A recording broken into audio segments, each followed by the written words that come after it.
اعوذ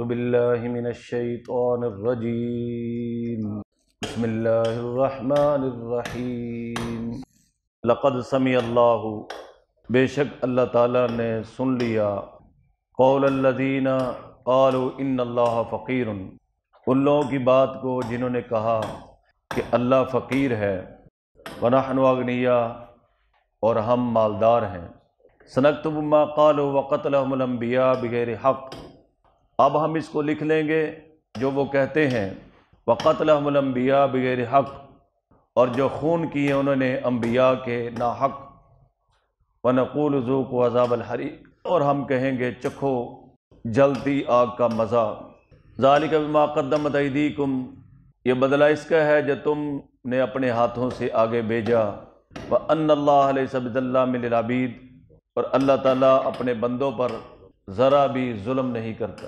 اس سے پہلی آیت میں ہم نے پڑھا تھا کہ جو لوگ بخل کرتے ہیں، کنجوسی کرتے ہیں اللہ کے راستے میں دینے سے، وہ یہ نہ سمجھے کہ یہ اچھا ہے، بلکہ بل ہوا شر لہم، بلکہ یہ شر ہے ان کے لیے۔ اور دوسرا یہ پڑھا تھا ہم نے کہ جو آدمی اللہ کے راستے میں مال دیتا ہے، وہ مال پہلے گویا اللہ کے ہاتھ میں جاتا ہے، پھر فقیر کے ہاتھ میں جاتا ہے۔ اور تیسری یہ بات پڑھی تھی کہ جس طرح اللہ کا قرب حاصل کرنے کے لیے، اللہ کا ولی بننے کے لیے عبادت کرنا ضروری ہے، اسی طرح سخاوت کرنا بھی ضروری ہے۔ ولی وہی بنے گا جو نبی کریم صلی اللہ علیہ وسلم کی صفات کو اختیار کرے گا۔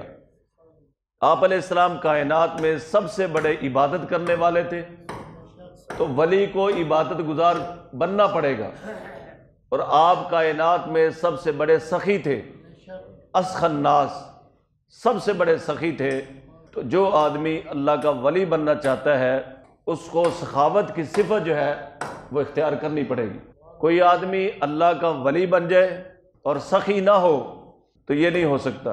حضور علیہ السلام کی صفات کو اختیار کرے گا تو ولایت کے مقام تک پہنچے گا۔ اور ایک بات ہم نے یہ پڑھی تھی کہ جو ہم اللہ کے راستے میں خرچ کریں وہ ایسا مال ہو جو خود پسند ہو، ردی اور بیکار مال جو ہے اللہ کے راستے میں خرچ نہ کیا جائے، بلکہ پسندیدہ اور محبوب ترین مال اللہ کے لیے خرچ کیا جائے۔ جیسے سیدنا ابراہیم علیہ السلام نے بڑی دعاؤں کے بعد اللہ تعالیٰ نے اسماعیل جیسا بیٹا عطا کیا، اور خواب میں دیکھا کہ اس کی قربانی کر رہے ہیں، تو اپنے اس محبوب بیٹے کو اللہ کی رضا کے لیے ذبح کرنے کے لیے لٹا دی۔ تو خرچ کرنے میں ہمیں ان باتوں کا لحاظ کرنا چاہیے۔ یہ جو آج ہم نے آیات پڑھی ہیں ان کے بارے میں ہے کہ جو یہودی تھے، اس کا بڑا جو مرکز تھا وہ تو خیبر میں تھا، اور اس کے علاوہ بنو قریظہ، بنو نذیر اور بنو قینقاع، یہ یہودیوں کے قبیلے تھے۔ یہ مدینہ سے تقریباً 3-4 میل کے فاصلے پر یہ بستیاں آباد تھیں۔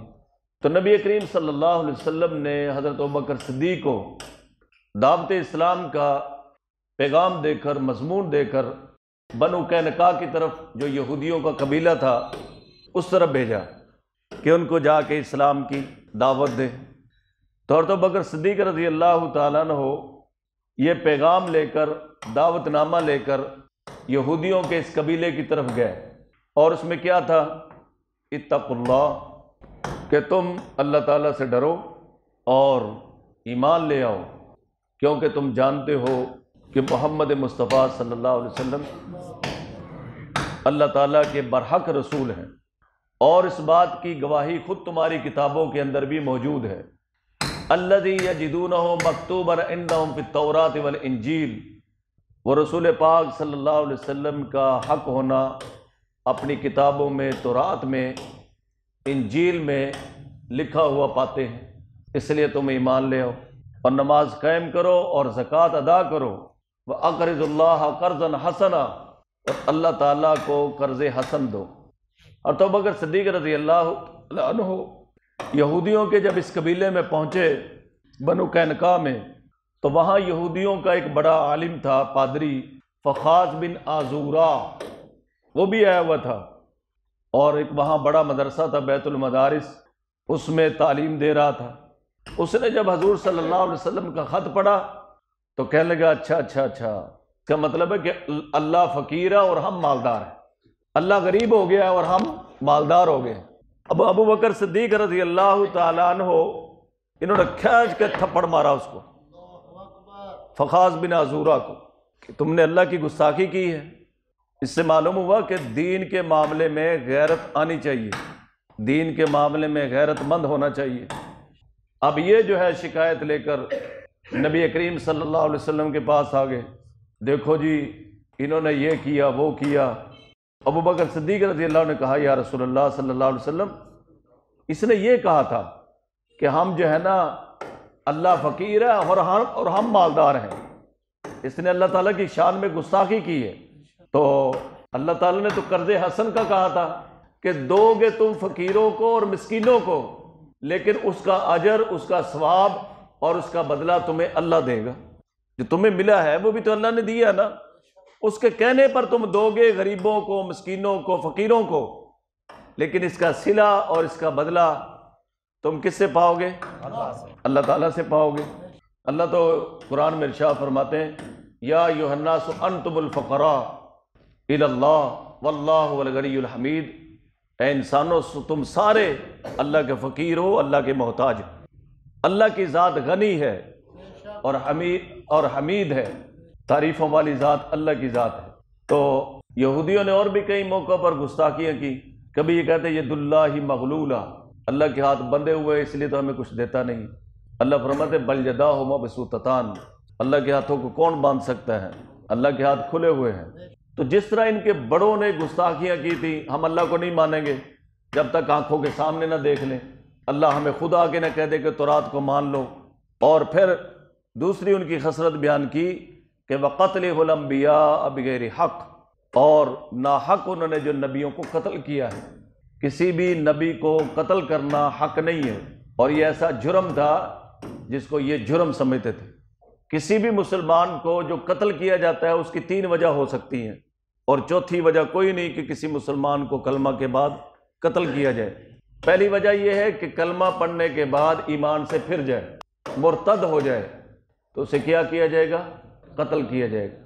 اور دوسری وجہ یہ ہے کہ مسلمان ہو، شادی شدہ ہو اور زنا کرے، پھر اسے قتل کیا جائے گا۔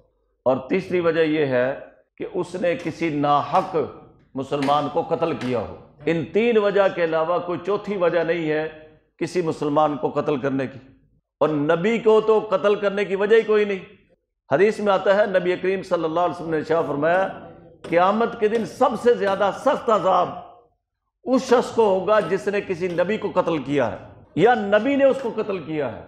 نبی نے جس کو قتل کیا وہ بھی سخت عذاب میں ہے، اور جس نے کسی نبی کو قتل کیا وہ بھی کیا ہے؟ انہوں نے شایع علیہ السلام کو قتل کیا، یحییٰ علیہ السلام کو قتل کیا۔ ایک دن میں کتنے نبیوں کو انہوں نے، یہودیوں نے قتل کیا۔ شایع یہ بھی نبی تھے۔ تو ایک سوال یہ ہے کہ قتل تو کیے تھے ان کے باپ دادا نے، پچھلے زمانے کے لوگوں نے، تو پھر ان پر کیا الزام ہے؟ ان پر الزام اس لیے ہے کہ یہ اپنے باپ دادا کے کارناموں پر فخر کرتے تھے کہ انہوں نے جو کیا صحیح کیا، اور گناہ کے اوپر راضی ہونے والا بھی گناہ کے اندر برابر کا شریک ہے۔ مثال کے طور پر کہیں ٹیپ میں گانے لگے ہوئے ہیں اور کوئی آدمی جو ہے نا سن کے خوش ہو رہا ہے کہ بہت اچھا کیا، تو جتنا اس گانے چلانے والے کو گناہ ہے اتنا اس پر خوش ہونے والے کو بھی۔ تو وہ اپنے باپ دادا کے جو کارنامے تھے نبیوں کو شہید کرنے پر، اس پر فخر کرتے تھے کہ ہمارے باپ دادا نے بہت اچھا کیا۔ تو یہ وجہ تھی، فرمایا کہ وَقَتْلِهِمُ الْأَنْبِيَاءَ بِغَيْرِ حق، اور ان کے قتل کرنے کی وجہ سے نبیوں کو ناحق۔ وَنَقُولُ ذُوقُوا عَذَابَ الْحَرِيقِ، اور ہم کہیں گے چکھو جلتی آگ کا مزہ، جو گناہ اور جرم کیے تھے آج اس کی سزا بھگتو۔ ذَلِكَ بِمَا قَدَّمَتْ أَيْدِيكُمْ، یہ اس کا بدلہ ہے جس کو تمہارے ہاتھوں نے آگے کیا ہے۔ کہ جو آج سزائیں تمہیں مل رہی ہیں یہ نعوذ باللہ اللہ کی طرف سے کوئی ظلم نہیں ہے، بلکہ تمہارے ہاتھوں کی کمائی ہے، یہ تمہارے گناہوں کا صلہ ہے۔ یہ تمہارے گناہوں کا بدلہ ہے۔ وَأَنَّ اللَّهَ لَيْسَ بِظَلَّامٍ لِّلْعَبِيدِ، اور اللہ تعالیٰ اپنے بندوں پر ذرا بھی ظلم نہیں کرتا۔ اللہ تعالیٰ نے جو چیز بندوں پر حرام کی ہے وہ اپنے اوپر بھی حرام کی ہے۔ اللہ نے بندوں پر ظلم کرنا کیا کیا، حتیٰ کہ بندوں کو جانوروں پر بھی ظلم کرنے سے منع کیا۔ تو اسی طرح اس چیز کو اللہ نے اپنے اوپر بھی کیا کیا، حرام کیا ہے۔ وَأَنَّ اللَّهَ لَيْسَ بِظَلَّامٍ لِّلْعَبِيدِ، اور بے شک اللہ تعالیٰ بندوں پر ذرا بھی ظلم